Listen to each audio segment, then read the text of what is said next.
Peringatan Orang Kudus tanggal 30 Januari, Santa Batildis.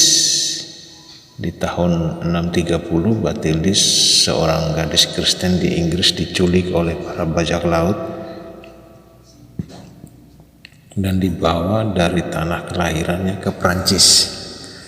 Di sana ia dijual sebagai budak kepada pengurus rumah tangga istana Raja Clovis II. Walaupun sedih karena kehilangan kebebasannya dan menjadi seorang budak, namun Batildis tidak pernah kehilangan harapan. Ia seorang Kristen, ia rajin berdoa dan selalu yakin bahwa Tuhan tidak akan pernah meninggalkannya. Ia memperhatikan dengan seksama lalu mengerjakan dengan baik semua tugas-tugas yang dibebankan kepadanya. Dari hari ke hari ia mengerjakan semua tugasnya dengan sangat baik. Ia seorang gadis yang cantik dan lemah lembut sampai bahkan Raja Clovis II mulai memperhatikannya. Semakin diperhatikannya gadis itu, semakin raja terkesan. Hingga tahun 649 Clovis memutuskan untuk menikahi Batildis. Gadis muda kecil itu kini menjadi seorang ratu. Raja dan ratu dikaruniai 3 orang putra. Clovis meninggal dunia ketika putra sulung mereka baru berusia 5 tahun.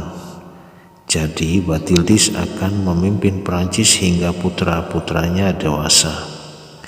Banyak yang meragukan kemampuan ratu dalam politik, tapi semua orang kemudian terheran-heran karena ternyata Batildis dapat memerintah Prancis dengan amat bijaksana. Ia ingat betul bagaimana rasanya menjadi seorang miskin. Ia juga ingat tahun-tahun yang dilaluinya sebagai seorang budak. Ia dijual begitu saja seolah-olah ia itu tidak ada artinya sama sekali. Karena itu Batildis ingin agar semua orang mengetahui betapa berharganya mereka di hadapan Tuhan. Batildis amat mencintai Yesus dan gerejanya. Ia menggunakan kekuasaannya untuk membantu gereja dalam segala cara yang mampu ia lakukan. Ia tidak menjadi sombong ataupun congkak. Sebaliknya ia menaruh perhatian kepada para kafir miskin. Ia juga melindungi rakyatnya agar jangan sampai diculik dan diperlakukan sebagai budak. Ia membangun banyak rumah sakit di seluruh penjuru Prancis. Ia juga mendirikan seminari bagi para imam dan juga sebuah biara untuk para biarawati. Kelak di kemudian hari, ratu sendiri juga masuk biara. Sebagai seorang biarawati, ia melepaskan segala status kerajaannya. Ia menjadi salah seorang dari para biarawati yang sederhana dan taat. Ia tidak pernah menuntut atau bahkan berharap agar orang lain bisa melayaninya. Santa Batildis juga amat lemah lembut, serta penuh perhatian kepada mereka yang sakit.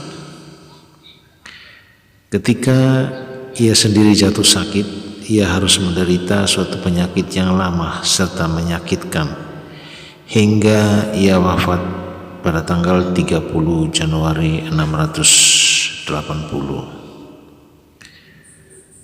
Santa Batildis, doakanlah kami.